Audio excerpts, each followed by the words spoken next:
My name is Army Sergeant Juan Arredondo.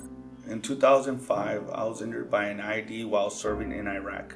This resulted in several injuries to my arms and legs, including a severed left hand. I also suffer from tinnitus, TBI, and PTSD. I decided to serve when I wrote a paper about a Vietnam veteran in high school. He inspired me to join after seeing his uniform and understanding what he did in Vietnam, and I understood after serving of the brotherhood, the camaraderie, and long-lasting friends. On February 28, 2005, while on patrol, I was injured by an IED on my left side of my vehicle. My platoon sergeant was riding with me that day. I felt something was wrong, and I looked over at him, and he said, Sergeant A, IED, left side.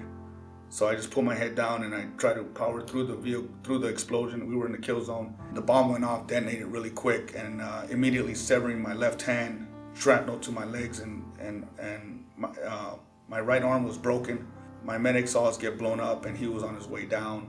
As soon as he got to work, he got down there. He went to work on me. I had a Ziploc bag with letters and my dog tags, my wedding band, my letters to my kids, pictures of my kids that I kept with me, and I tried to give it to him, and he goes, "I'm not taking that. You're going to give it to him yourself, and we're going to get you out of here." March 4th, I flew to Walter Reed. March 16th, I flew to Bamsey, and I had over 26 surgeries, spent a year in recovery, and pretty much that was my whole injury.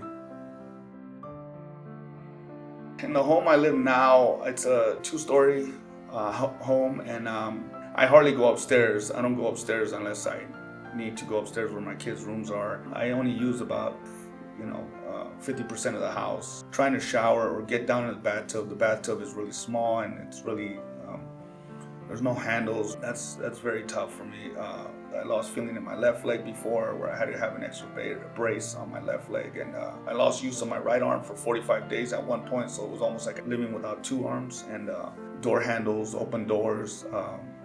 Was very difficult. Just being able to take care of my activities of daily living were affected greatly. I've known about Homes for Our Troops since 2007. I just didn't think about applying. At the time I was like, oh no, I'm not that messed up. It just happened as I got older that I needed to think about my well-being. Right now I have a job, but if I wasn't able to work, how would I take care of myself? How would I pay for a home?